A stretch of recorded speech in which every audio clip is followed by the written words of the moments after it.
أعوذ بالله من الشيطان الرجيم بسم الله الرحمن الرحيم والحمد لله والصلاة والسلام على رسول الله وعلى آله وصحبه ومن والاه أمسينا وأمسى الملك لله والحمد لله لا شريك له لا إله إلا هو إليه المصير اللهم ما أمسى بنا من نعمة وبأحد من خلقك فمنك وحدك لا شريك لك فلك الحمد ولك الشكر. We ask Allah subhanahu wa ta'ala to help us recognize the truth and help us follow it, and to help us recognize the falsehood and help us avoid it. We ask Allah subhanahu wa ta'ala to make the best of our deeds, the last ones that we do, and the best of our days, the day we shall meet Him. Assalamu alaikum wa rahmatullahi wa barakatuh. Where did we stop last time? The inevitable question. Briefly, what we covered, actually, very briefly, maybe in about five or 10 minutes, inshallah, what we covered, we spoke about how Muawiyah radiallahu anhu became the Khalifa after the mediation and after the death of Ali ibn Abi Talib radiallahu anhu. We said that after the mediation, of course, the problem actually escalated, and then eventually with the death of Ali radiallahu anhu, then basically Muawiyah was the only strong person that could lead the Muslims. And there were two basically sides, or two men. Al-Hasan bin Ali radiallahu anhu on one side, that was basically supported by many people, and on the other hand there was Muawiyah radiallahu anhu, who was supported by most actually of the Khilafah, including Egypt, including Yemen, and of course the Levantine area, Bilad al-Sham. And Al-Hasan bin Ali radiallahu anhu decided basically to avoid or to end the fitna, and as such he himself gave the bay'ah to Muawiyah bin Abi Sufyan, that everything will stop, everything will end, the fitna will end, and a complete pardon to everybody on both sides. And also basically that the successor of Muawiyah was to be Al-Hasan bin Ali himself. And with Muawiyah actually getting into control, then the glorious days of the Khilafah started resuming, and everybody basically started hoping back that the great days of the Khilafah will return. And true enough, the conquest resumed, and also the different areas that have revolted against the leadership of the Khilafah started basically coming back to the folds of the Islamic Khilafah. So Muawiyah alayhi ridwanullah was able to bring everything back. And it started actually, the Khilafah started flourishing as well. And during the Khilafah of Muawiyah radiallahu anhu, then North Africa became Muslim. We said Sudan became Muslim, and the Muslims reached all the way to Bukhara, and again the glorious days of the Khilafah started returning. And until the year 49 after the Hijrah, when Al-Hasan bin Ali radiallahu anhu died. At which time Muawiyah felt that, well, with the death of Al-Hasan, then I'm not bound anymore by appointing him as my successor. That was the condition. So now Muawiyah felt the freedom of appointing a successor of his own. Al-Mughira ibn Shu'bah, who was the bodyguard of the Prophet ﷺ, suggested to him that don't let things go undecided. Make sure that you appoint someone before you die, because things were not really stable yet, completely stable. So despite despite the time that has elapsed, but things are still not completely stable between Iraq, the Levantine area, and the Hijaz and all the other areas. That's why he suggested to him that make sure that you appoint somebody to make sure it doesn't return back to chaos anymore. And then what happened, Muawiyah alayhi ridwanullah suggested with the people of Bilad al-Sham, and the people of Bilad al-Sham, they told him that we will not accept anyone except someone from the Umayyads, from Banu Umayyah, which is the tribe of Muawiyah. And the two names that were possibilities were Marwan ibn al-Hakam and his own son Yazid ibn Muawiyah, the son of Muawiyah himself. So those were the two possibilities. Now, Bani Umayyah, basically, they had those two names. They decided that the only person that we will choose will be Yazid bin Muawiyah. So they thought that this will be the person that we will choose as the successor of Muawiyah bin Abi Sufyan. Muawiyah started basically sending to the different regions of the Khilafah to consult with them. Iraq accepted, Egypt accepted, and all the other areas accepted. The opposition came from Medina, and there were specifically 5 people that were opposing that decision. And those were Al-Husayn bin Ali radiallahu anhuma, Abdullah ibn Abbas, Abdullah ibn Zubayr, Abdullah ibn Umar, Abdul Rahman ibn Abi Bakr as-Siddiq. These 5 people were opposing that decision that Muawiyah was to appoint his own son Yazid as a successor. And the strongest among them was Abdul Rahman ibn Abi Bakr. Then Al-Mughira ibn Shu'bah died, the bodyguard of. And then the year 51, Muawiyah led the Hajj, and he declared to everybody that he is, or he was to appoint his own son Yazid as his successor. Nobody objected, again, except these 5 Sahaba. Muawiyah didn't pay much attention to that. Just 5 individuals opposing in the larger Khilafah. Then the year 55, Sa'd ibn Abi Waqqas died, who was the one remaining from the Shura Council that Umar has appointed. And then the year 58, the strongest of those opposing, which was Abdurrahman ibn Abi Bakr as-Siddiq, also died. So the only ones remaining were the 4, the 3 Abadila and Hussein bin Ali radiallahu anhu. The year 58, Aisha radiallahu anha died. The year 60, Muawiyah felt that basically he was close to the end of his life. That's when he decided to seek the bay'ah, or the pledge, from the different Muslims in the different region. And true enough, the people of Iraq gave him the bay'ah, and the different regions actually gave the bay'ah.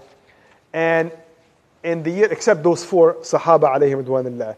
Then in the middle of Rajab, the year 60 after the Hijrah, and Yazid was not there, then Muawiyah radiallahu anhu died, and he wrote a will or an advice to his son Yazid. And he told him that, beware of the people of Iraq. If they ask you to remove a leader every day and appoint a new one, then respond to them with the like. And he said that, make sure that you preserve the people of Bilad al-Sham, the Levantine area, for this is your protection. And he said, I only fear on you 3 people, then Hussein bin Ali, Abdullah ibn Umar, and Abdullah ibn Zubayr. And then he died, radiallahu anhu, and he was buried in Damascus after a long, period of achievement. And even despite the fact that he has shortcomings and mistakes. And his mistakes, or the major mistakes, actually are 2 specifically. The first one is when he fought Ali radiallahu anhu. The second one is by appointing his son Yazid bin Muawiyah, after it being actually a khilafah and consultation, anyway starting a precedence of making it some sort of a kingdomship, where the father appointing basically his son. But he has achieved a lot, and we mentioned actually some of his achievement last time, and also is one of the people that the Prophet ﷺ made dua for before he died. So he remains a Sahabi, and we hold basically our tongue back, as the Prophet ﷺ said, إِذَا ذُكِرَ أَصْحَابِ فَأَمْسِكُوا, that we do not actually get into the fight or the intention that behind all of that. Now, Yazid bin Muawiyah became, again, the Khalifa of the Muslim. Yazid bin Muawiyah was an only son for his father, and among the men. His mother her name was Maysoon al-Kalbiyah. She was a Bedouin, and she was known to be a very intelligent, beautiful, eloquent, and learned woman, but she never felt comfortable living in a castle. She was always longing back to the days of living in a tent, in an environment that she grew up in, and she used to write some beautiful poetry in that regard. Until actually her husband, Muawiyah, actually read or heard of some of her poetry, and he decided to let go of her, so to speak. So he basically divorced her, and he gave her the freedom to go back and live among her own people, which is what she did. And then when his son was born, Yazid, when he was young, basically he sent him back to live with his mother, to learn some of the habits or some of the norms of the nomadic people. Now, of course, Yazid bin Muawiyah is someone who was largely criticized and attacked even in his religion, which is actually none of that actually is really confirmed or is authenticated. I mean, clearly, there were some that deserved the leadership more than he does. I mean, some, like the great names that I mentioned, Abdullah ibn Abbas, Abdullah ibn Umar, and some of the others. And a lot of the time, the criticism or the attack on his character is just to show that there are people that deserve the leadership more than he does. And this is something clear.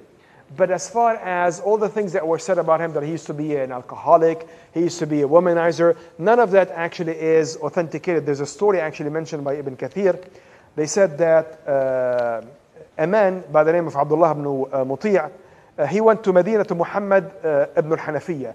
Muhammad ibn al-Hanafiyyah is the brother of Ali radiallahu anh, but from another mother. I'm sorry, the brother of Al-Hasan and Al-Hussein. So he was the son of Ali, but not from Fatima, from another mother whose name was Al-Hanafiyyah. So they went to him and they told him that this Abdullah ibn Muti' told Muhammad ibn al-Hanafiyyah, he said that this Yazid drinks wine and he doesn't pray and he's a bad person. Then Muhammad ibn al-Hanafiyyah told him that I've never seen him doing what you mentioned, and I've lived with him and I stayed with him and I saw him actually adhering to the salat, seeking to do good deeds, and adhering to the sunnah of the Prophet ﷺ. So the man told him that, well, he was just pretending to you. And Muhammad ibn Hanafiyyah, he said, well, why would he pretend to me? I mean, he has nothing to fear of me. He is the leader. Why would he pretend to do anything like that? And he said, if he's truly pretending to me, if you have seen him doing that, it means you were his partner in crimes, basically, that you were sitting with him while he was doing these things. And if you have not seen him doing that, then it is not your right to make such a claim unless it is something that you have witnessed. Then the man told him that, well, despite all of what you said, we believe actually in that. And the Muhammad bin Hanafiyyah, he said that Allah subhanahu wa ta'ala said that you cannot make such a claim without something that you have witnessed. And the man told him that, why don't you fight him over the leadership? The same way your father did, Ali bin Abi Talib alayhi ridwanillah. And Muhammad told him, well, bring me someone like my father and I would fight under him. So nobody's like Ali bin Abi Talib radiyallahu anhu. So the man told him, well, why don't you at least ask others to fight? He says, well, how can I ask them to fight when I'm not fighting myself?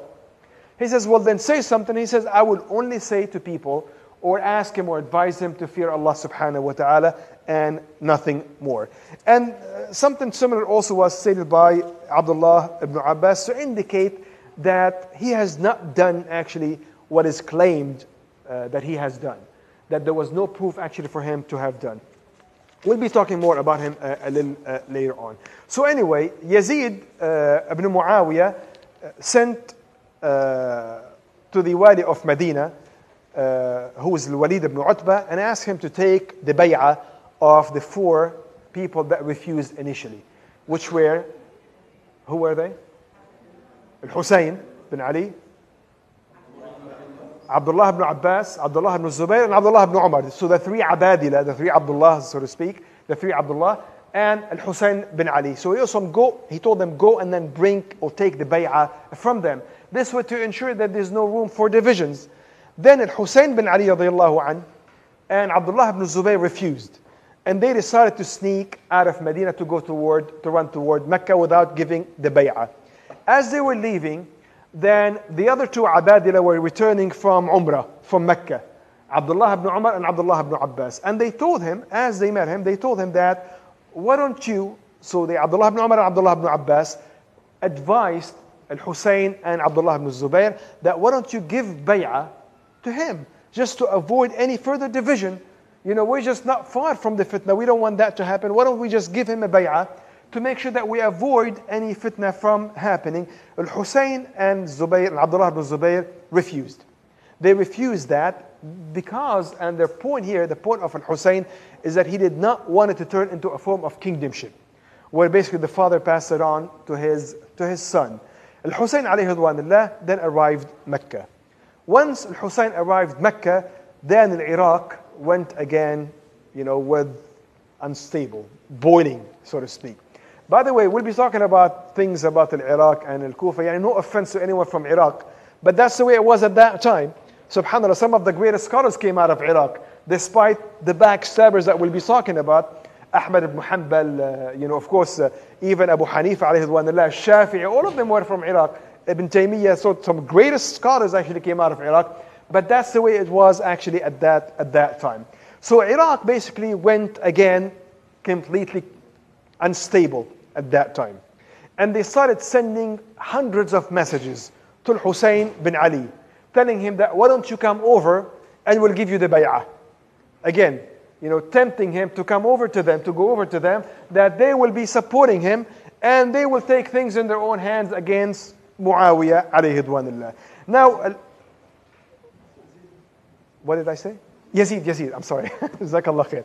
That they will take things in their own hand and claim things out or back from Yazid ibn Muawiyah, alayhi ridwanillah. And then Hussein bin Ali, he did not want to basically go like that. He wanted to double check.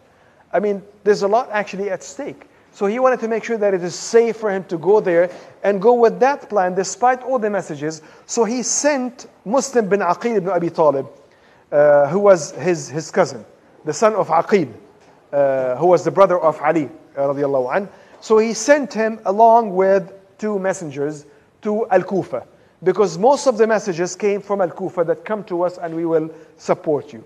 So he sent, Hussein sent Muslim bin Aqil and 2 men to Al-Kufa to double check, to see what the situation is like over there.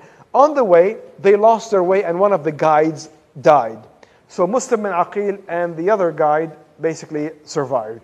And they stopped by a certain village, and Muslim bin Aqil started thinking about the situation, and he decided basically that it may be better that we don't go forth with that plan.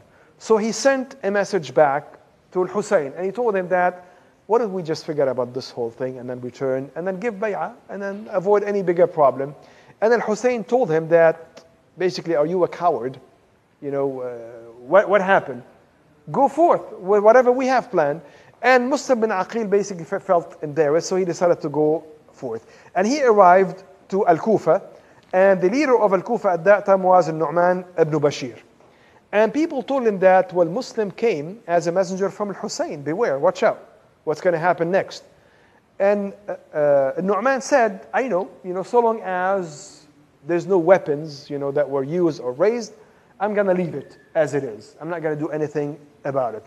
Then Yazid heard actually of what happened, and Yazid heard of the reaction of Nu'man ibn Bashir. That's why he decided to remove him from the leadership of Al-Kufa, and he appointed a name, remember really well, Abdullah ibn Ziyad.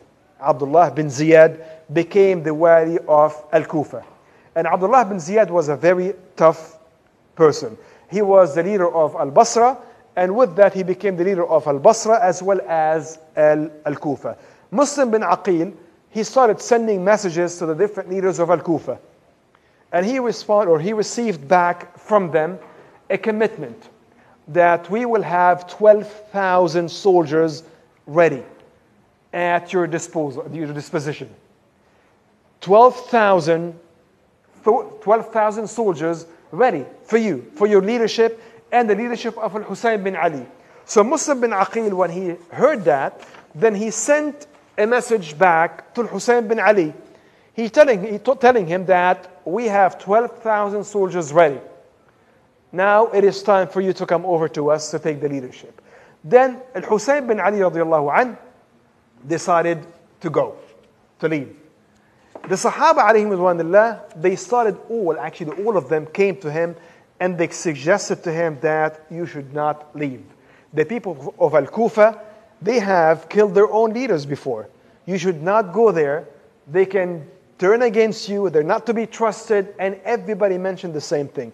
Abdullah ibn Abbas, including Abdullah ibn Zubayr, initially he said that basically do not go or do not follow that. And all of the other Sahaba alayhim ridwanillah and the people that were close to him decided or gave him the advice that you should not go to Al-Kufa. They are not to be trusted despite everything that you heard. These people are not to be trusted. And Al-Hussein bin Ali radiallahu anh decided despite everything to go forth, to go to Al-Kufa. And again, his intention is to bring it back to the way it was supposed to be. So he did not want the approach to the Khilafah to take a deviant path, in a way to become a form of a kingdomship. And he thought that by claiming the leadership back, he would bring it back to the way it was at the time of the earlier Khilafah, the earlier Khalifa, alayhim ridwanillah. And he took with him basically most of the members of Ahl al-Bayt, of the household of the Prophet alayhi salatu wassalam. And they went with him toward Al-Kufa, again waiting that 12,000 will be waiting for them. What happened meanwhile? After Muslim bin Aqil sent the message already to Hussein, and Hussein left 12,000, but the situation changed afterward. What happened, meanwhile, at that time, Abdullah ibn Ziyad, remember, now the wali of Al-Kufa, Abdullah ibn Ziyad, he felt that the situation is becoming, in a way, dangerous in Al-Kufa. So he decided to do something. So he started looking around for Muslim bin Aqil. Muslim bin Aqil, at that time, he was in the house of a person named Hani. Hani denied. He said that, no, he's not actually hiding with me. So Abdullah ibn Ziyad took him and tortured him, but he did not kill him. His own tribe, the tribe of Hani, was about basically to revolt against Abdullah ibn Ziyad, but he told them, no, he's not dead, he's just being punished for what he did. So they calmed down, basically. And then the news reached Muslim that Abdullah ibn Ziyad is coming after you, and he's not going to leave it like that. So he decided, Muslim bin Aqil, to start basically the coup, or to start basically the revolution in Kufa against Abdullah ibn Ziyad, waiting, not waiting for Al-Hussein bin Ali to come. 12,000. When Muslim bin Aqil declared that he is revolting against Abdullah ibn Ziyad, only 4,000 joined him. Of 12,000, now 4,000. Abdullah ibn Ziyad went and started talking to the leaders of Al-Kufa, basically telling them, and I'll give you money, I'll give you leadership. Most of them went back, and the only ones that were left, or what was left with Muslim bin Aqil, of how many initially? 12,000, only 400, only 500 remained with him. So that's what Al-Hussein bin Ali is coming for, only 500. And Hussein bin Ali is not aware of that. All he thought is that he's coming with 12,000 soldiers ready basically to take command or to take his leadership. And true enough, he started fighting, Muslim bin Aqil started fighting with 500, and the 500 kept on leaving him one after the other until by the night of that same day, not a single person actually was left with him. Everybody was gone. And Hussein bin Ali is coming toward Al-Kufa for that, without actually knowing what the situation is like. When Hussein bin Ali alayhi radwanillah arrived, he found out that, of course, the whole Kufa was under the strong grip of Abdullah ibn Ziyad. And Abdullah ibn Ziyad, basically, he decided to stop Al-Hussein from reaching Al-Kufa, because he received a command from Yazid ibn Muawiyah telling him that do not let Al-Hussein enter Al-Kufa. So this was the command of Yazid ibn Muawiyah: do not let Al-Hussein radiallahu anhu enter Al-Kufa. So Abdullah ibn Ziyad prepared an army of 4,000 under the leadership of a person by the name of Amr or Umar ibn Sa'd, that to stop Al-Hussein from entering Al-Kufa. That was the purpose, or that was the mission, to stop Al-Hussein from entering Al-Kufa. Abdullah ibn Sa'd did not want to fight Al-Hussein bin Ali. It was someone that he used to respect tremendously. Not only that, but he said that all throughout these events, he used to pray behind Al-Hussein. So whenever it was prayer time, Al-Hussein would lead the prayer, and Abdullah himself, or Umar ibn Sa'd himself, would pray behind Al-Hussein bin Ali. So Umar told Al-Hussein that, basically begging him and imploring him to surrender to Abdullah ibn Ziyad, and for him to be taken to Yazid ibn Muawiyah, because that was the command of Yazid ibn Muawiyah: stop him from entering Al-Kufa and bring him to me. Hussein refused to surrender. And when Abdullah ibn Ziyad found that Umar is too weak, then he removed him and he appointed a person by the name of Shumar ibn Dhil Jawshan.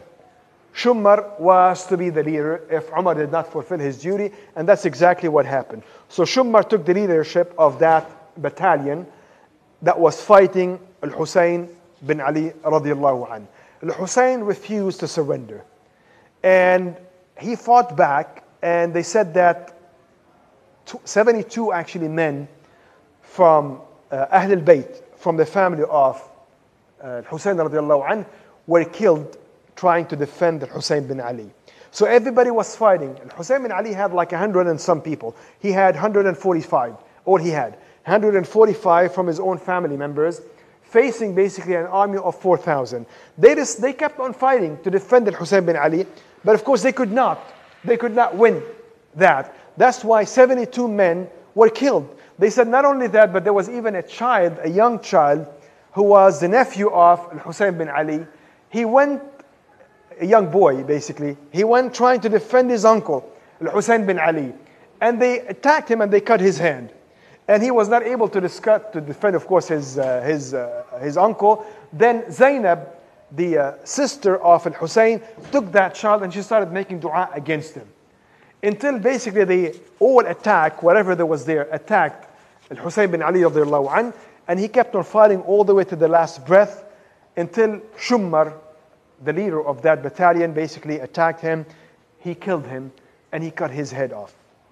The grandson of the Prophet Muhammad alayhi salatu wasalam, one of two Sayyida Shababi Ahl al-Jannah, one of the two leaders of the young men of Al-Jannah, the son of Ali and Fatima alayhi ridwanullah, the great Sahabi alayhi ridwanullah, Al-Hussein bin Ali, being killed in that brutal way.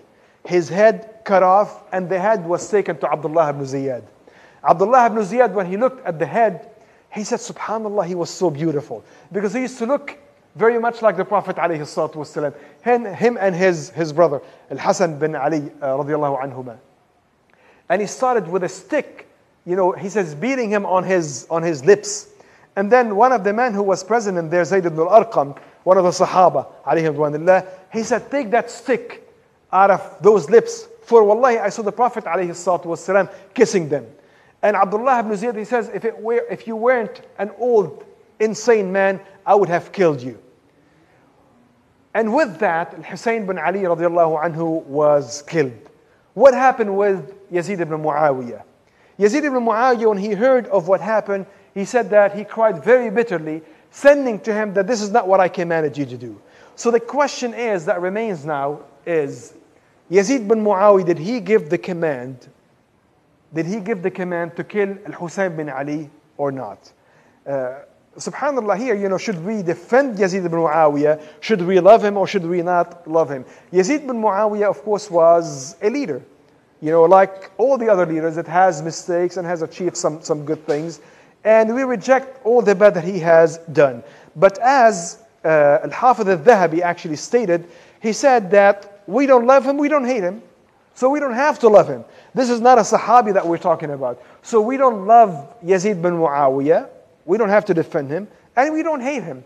But the rule here is that, as the Prophet Muhammad alayhi salatu wasalam said, al-bayyinatu ala man idda'a, that anyone who wants to make a claim is the one that has to bring the proof. I mean, the burden of bringing the proof falls on the one who's making the claim, who's making the accusation. So the accusation of whether Yazid bin Muawiyah actually gave the command to kill Al-Hussein or not, this has not been substantiated. There was no actual proof, there's no indicator that he has made such a command. The command that was indicated is that Al-Hussein, that Yazid bin Muawiyah gave the command to stop Al-Hussein bin Ali from entering Al-Kufa, but not actually to kill him. And if you look, this claim, by the way, was made by some of the great scholars, including Ibn Taymiyyah, that he said that Yazid did not give the command to kill Al-Hussein, but all he commanded is to prevent Al-Hussein from entering Al-Kufa. And that was even actually mentioned in some of the Shia books, by the way. There was a book actually by Hassan Qurani named Rihab Karbala, and he said that it is the people of Al-Kufa that were responsible for the death of Al-Hussein. He says they did not just scatter people away from him, but he went into basically revolting against him and leading the attack against Imam Al-Hussein radiallahu anhu. And even there was a contemporary actually Shia scholar by the name of Kadhim al-Ihsa'i in the book called Ashura. He says it is the army that went to fight Al-Hussein, the army that fought Al-Hussein radiallahu anhu is 300,000. Of course, it is mentioned differently in the other narrations. He said all of them from Al-Kufa. There's not a single Shami among them from Bilad al-Sham. There's not a single Hijazi. There's not a single Indian. There's not a single Pakistani, Sudanese, Egyptian or African. But all of them are from Al-Kufa that came from different tribes and they attacked Al-Hussein. So again, the indicators is that Al-Hussein radiallahu anh was killed by the people of Al-Kufa under the hand, of course, of the criminal Abdullah ibn Yazid and his man Shummar. And Yazid ibn Muawiyah does not seem to have actually anything to do with it, as the books of history actually indicate. But again, Yazid ibn Muawiyah is not a Sahabi alayhi ridwanullah, and as the Imam al-Dhahabi said, that we don't hate him, we don't love him. Imam al-Dhahabi, by the way, for those that don't know, he wrote Siyar A'lam al-Nubala and some other great books like Tarikh al-Islami that deals basically with the biographies of the Islamic personalities through history. Subhanallah, yani with that, again, it's a great event, of course, and that happened, of course, on the 10th of Muharram, which is the day of Ashura. That's why the day of Ashura is a day of sabr, because of that, like we mentioned last time, just as it is a day of shukr, because on that day Allah subhanahu wa ta'ala saved Musa alayhi salam and his followers from the Fir'aun. And the same thing when we talk about the 12th of Rabi' al-Awwal, which is a day of shukr, because the Prophet ﷺ was born on that day, and also a day of sabr, because the Prophet Muhammad also died on that same day. And also the day of Badr, which is a glorious day of victory of the Muslim, a day of shukr, and also a day of sabr, because also Ali ibn Abi Talib alayhi ridwanullah was killed on that same day. But again, the Prophet ﷺ instructed us that when it comes to the Sahaba alayhi ridwanullah, then we do not get into their intentions. We do not delve into that. We do not try to doubt their intention, but we try to interpret things in the best way. Even if you do it wrongly, so to speak, even if you explain things in a way better than what it was, it is still good. Because there's a chance, if you are wrong, you'll be facing that Sahabi alayhi ridwanullah on the day of judgment. And nobody wants to do that. Nobody wants to do that. That's why even if a person makes a mistake of interpreting things in the best way, it is better than making the mistake of interpreting things in the wrong way. There's nothing wrong with interpreting in the good way, even if it is better, like I said, than the reality. Because first of all, the Prophet said that, alayhi salatu wassalam. The second thing is that to avoid being the litigant actually on the day of judgment. We ask Allah subhanahu wa ta'ala to give us the company of all those great Sahaba alayhim ridwanullah on the day of judgment. Jazakum Allah khair walhamdulillahi rabbil alameen. Wallahi, see, that's a good question. When did the Shia start and who was the main person who was doing that? Wallahi, see, first of all, the word Shia means the supporters, someone who supports somebody. It's called his Shia. So the Shia of somebody, there are people that support him, right? This is the linguistic meaning of the Shia. And initially, when did the Shia as a sect start? There have been differences, by the way. Some they say it started after the Khilafah of Abu Bakr as-Siddiq alayhi ridwanullah. Some they say later on at the time of Uthman bin Affan alayhi ridwanullah. But initially, there was just a group of people that believed that Ali radiallahu anhu deserves the Khilafah more than Abu Bakr as-Siddiq and Umar and Uthman. That's how it started. So just a purely political movement, so to speak, if we were to call it as such, without any difference, any other difference. And but the other differences started introducing some claim with Abdullah ibn Saba and some of the others. So anyway, it started building up. That's why you cannot pinpoint a place or a name or a person as to when basically it started as it is today. But initially, it was just a political thing. There was nothing wrong with that. You know, that some believe that Ali deserves the Khilafah more than Abu Bakr as-Siddiq. You know, this is just a matter of ijtihad. There's nothing wrong with that. There's nothing wrong with that. And by the way, even among the scholars of Ahl Sunnah and Al-Jama'ah, you know, the scholars, they believe that the greatest among the Sahaba of the Prophet ﷺ were as the order of Khulafa al-Rashidin, Abu Bakr, Umar, Uthman, and Ali. But some believe that Ali is greater than Uthman. Among the Sunnah believe that Ali is greater than Uthman. And there's nothing wrong with that. You know? Yeah, this is hadith, quote Hadith Ghadir Khum. That the Prophet ﷺ, the hadith states that the Prophet ﷺ, when he was returning from the Hajj, he gathered the Sahaba ﷺ and he told them that I appoint Ali as my successor. Now this hadith is the one basically that the Shia consider to be an indicator for the Khilafah of Ali. But this hadith actually, the scholars of Ahl Sunnah al-Jama'ah consider it to be fabricated for the following reasons. First of all, if the Prophet ﷺ declared it before everybody else, how come only one person narrated it? And this is, by the way, the scholars of hadith, they use that indicator as, they use that condition as an indicator to judge a hadith whether fabricated or not. They said, if a hadith, or if the conditions were there, if the conditions were there for a hadith to be narrated by many people and only one person narrates it, it means it's not a correct hadith. And that's what the hadith of Ghadir Khum. The second thing, they said the Sahaba alayhim ridwanillah, of course they were the most adherent to the commands of the Prophet alayhi salatu wasalam. Ali among them, of course, and all the others. Then if they all heard that Ali was to be his successor, then why would the whole incident of Saqifat Banu Sa'ida happen? After the death of Prophet Muhammad alayhi salatu wasalam, where they were trying to choose his successor. And the same thing happened after the death, before the death of Abu Bakr as-Siddiq, when he was trying to find a successor. And among the people that he consulted with was Ali ibn Abi Talib alayhi. And even further down, when Umar bin Abi Talib appointed the council, the body that to choose a leader, among them was Ali ibn Abi Talib alayhi. And there were still discussions. So if there were clear instructions from the Prophet, then Ali was the successor, then none of that would have happened. None of that should have happened. But also the first condition. That's why the hadith is considered to be fabricated. Jazakumullah khair. How do we define Ahl al-Bayt? Wallahi, we discussed that earlier, in a much earlier lecture, if you remember. Ahl al-Bayt is, of course, from the descendants. People, by the way, scholars define it differently. Some define from the descendants of Ibn Abbas and Ibn Aqil, or the Prophet alayhi salatu wasalam only. So anyone who's related to the Prophet alayhi salatu wasalam, but also the wives of the Prophet alayhi salatu wasalam, because the verse that Allah subhanahu wa ta'ala says, Ya nisa an-nabiyyi lastunna ka ahadin min an-nisa.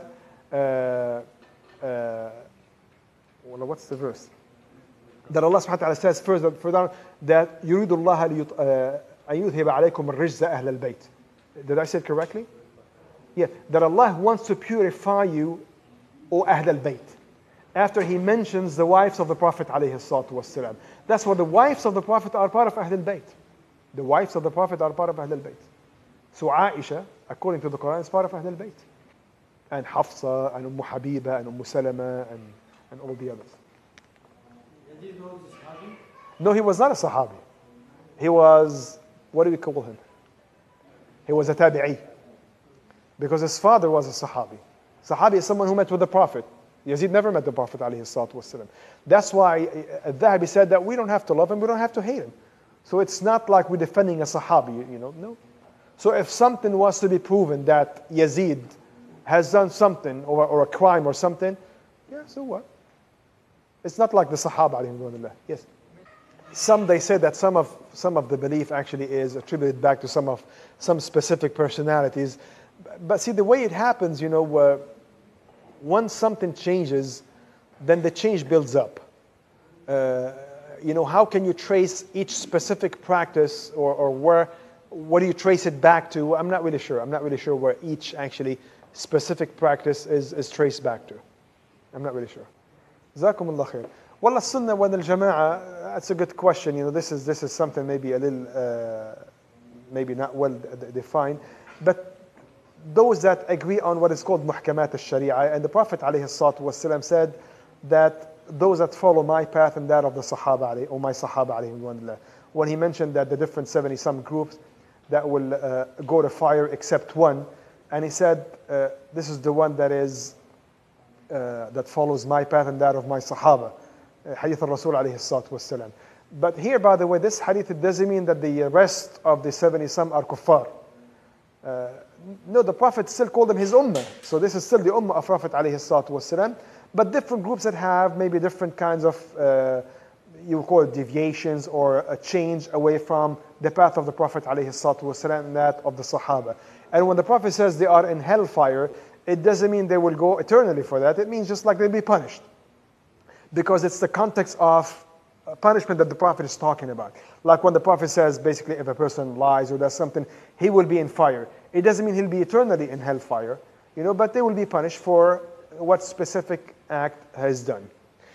By the way, yani these things that we're talking about, I hope that nobody takes it as a way to divide or to attack. This is not the reason we're talking about. The reason we're talking about this whole series is to make sure that we defend the Sahaba alayhim ridwanullah. That's the only purpose. The purpose is not just to go and then raise these issues among people, or to say attack or to criticize everybody else, but just to defend the reputation and what was being said about the Sahaba alayhim ridwanullah. Because we owe it to them that we have the religion today. If we have Islam today, it's because of what they have done, all of the effort that they have put in. And all we're doing is trying to defend what it is. And unfortunately, very few among us actually know what happened. So when we sometimes hear certain things that maybe anybody, Shia or somebody else who doesn't know actually what exactly happened, making a certain claim, the problem is that we don't have the background ourselves. We don't know actually about our history enough to defend the Sahaba alayhi ridwanullah. That's really what we're talking about, that to raise the awareness about really what the Sahaba did. And to defend their reputation, because we owe it to them. We owe it to them. He said, he said, bring him to me. I mean, bring him to me, that means alive, obviously. And he says, do not let him enter Al-Kufa, because he was concerned that the fitna might return. I mean, if Al-Hussein bin Ali, of course, someone of his weight or his greatness, alayhi ridwanullah, enters Al-Kufa, I mean, it's going to basically, he lost it. He lost Al-Kufa, basically. So he was trying to prevent a new fitna from starting. I mean, you can think of it this way. See, it was both. Initially, it was both, right? I mean, initially, the leader, actually, the Khalifa is the one that leads the prayer. That's what the Sahaba, alayhim ridwanullah, took from the fact that the Prophet let Abu Bakr as-Siddiq lead the prayer during his sickness, as an indicator that the Prophet prefers him. That's why it was basically, the authority was one. The authority basically was one. You had the scholars, but specifically how it was perceived, I'm not really sure. But it was supposedly one, the same thing. Uthman bin Affan, Ahl al-Bayt, well, because he married the Prophet's daughter? I don't know. That's a good question. Well, I mean, he was... See, of course, Ahl al-Bayt, by the way, we believe, the Sunnah, we believe, that Ahl al-Bayt actually is, how should I say it? We get close to Allah subhanahu wa ta'ala by loving Ahl al-Bayt. We love Ahl al-Bayt, and we consider that loving Ahl al-Bayt is an act of worship, because the Prophet ﷺ, he recommended to take care of his Ahl al-Bayt and to respect them and all of that. And everything being equal, Ahl al-Bayt are greater than the others.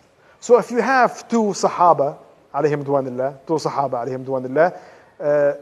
of the same, how should I say, caliber, one is Ahl al-Bayt, one is not, of course Ahl al-Bayt is better. And by the way, even Umar alayhi ridwanullah used to favor Ahl al-Bayt over his own children. That's why he used to prefer actually Hassan and Hussein over his own son, Abdullah ibn Umar alayhi ridwanullah. But there are certain Sahaba that are the greatest, as the Prophet ﷺ indicated, like Abu Bakr as-Siddiq, for example, the greatest of everybody, and Umar ibn Khattab alayhi ridwanullah. But Ahl al-Bayt, of course, is someone that we love very dearly. And we cannot, the Prophet ﷺ said that basically anyone that hates Ali is a munafiq. That's what we believe that. Wallah, she died 6 months. She 18? No. Fatima alayhi ridwanullah. No, she was older than that. She died after the Prophet ﷺ. Yeah, she died 6 months after the Prophet ﷺ, and she got sick. She got sick and she died 6 months after the Prophet. So she didn't survive that long after. And of course, she was the only child that survived, that of the Prophet's children ﷺ, that, basically lived beyond him. It was out of sickness, right? Yeah, she got sick. Al-Hassan died before Al-Hussein. Al-Hassan died way before. Yeah, all of them died. The only one that survived the Prophet ﷺ was Fatima. Yeah. Ruqayya died. All of them died. All of them actually died way before the Prophet ﷺ. Yeah. The only one that survived is Fatima.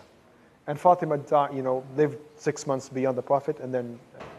That's a good question. I don't have the answer to that. That's how did the language change, from the way it was practiced and spoken at that time, the classical Arabic, into the way it was now. Well, we need a linguist for that.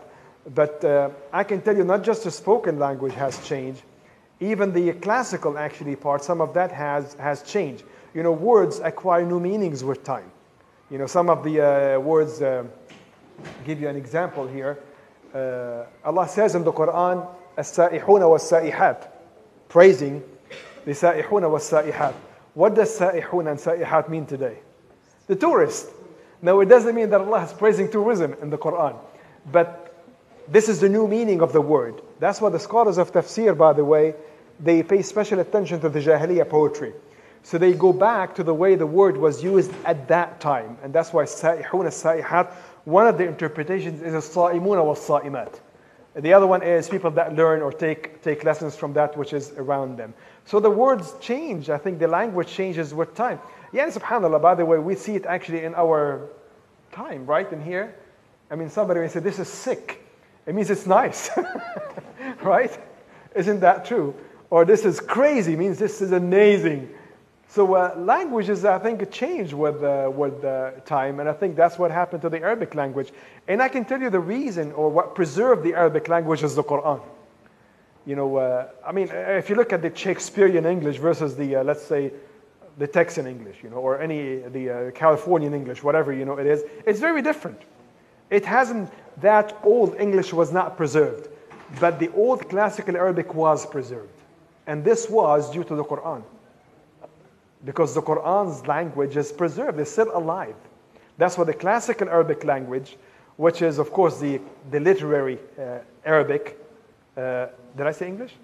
The literary Arabic actually has been preserved. It has been preserved. So that's why you have two Arabics now.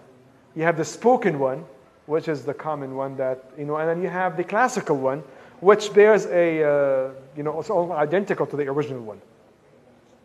But it's the Quran that preserved it. Yes. Jazakallah khair. Yeah. There's the, you know, in the language, you know, you have the literary meaning of a word, and you have the mustalah or the istilah, or the context, you know, in the Shari'i context.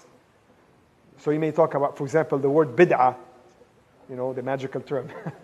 Bid'ah in the language, it means something that has no precedence. It could be good, it could be bad. You know, when you create something, it's a bid'ah. And Allah calls himself Badi'u as-samawati wal-ard. You know, but of course in the Shari'i context, a bid'ah is an innovation in the worship, a negative thing. So there's the literary meaning, the linguistic meaning, and there's the Shari'i meaning, the Islamic meaning, which is based in the literal meaning, but it adds something to it. Yes. Allah yabarak feek. Salat in the language is some form of a supplication in the language. But in the Sharia, Salat is something you do 5 times a day in a certain way and in a certain shape and whatnot. Yeah. Jazakallah khair. Well, that's a good question. I think the important thing is, well, first of all, you control what you have. You control your own behavior. And I think it's really important to be tolerant of the other. You know, by the way, we're not expected to have the same belief. You know, this will never happen. I don't believe it ever happened. It hasn't happened for 1400 years, and it's not going to happen until the end of the times. This is not really what we're after. What we're after is to tolerate one another. You know, to tolerate one another. That despite the fact that we have differences in the belief, you know, not to fight with one another, not to hate one another. And see, that's what I'm saying. What I'm saying is that what I can speak to, or what I can, the crowd that I can speak to, at least is the one that comes here to this masjid. You know, I can speak to this crowd, and I can tell them to love Ahlul Bayt because it's part of our religion, and to respect the Sahaba alayhim ridwanillah. I think, what do I expect from the others? It would be great if they can listen as well. If they can listen as well, because what I mentioned in here is something that can accommodate both. You know, the belief that we have, that we're preaching, is one that leaves room for both. We don't hate Ahlul Bayt, we love Ahlul Bayt.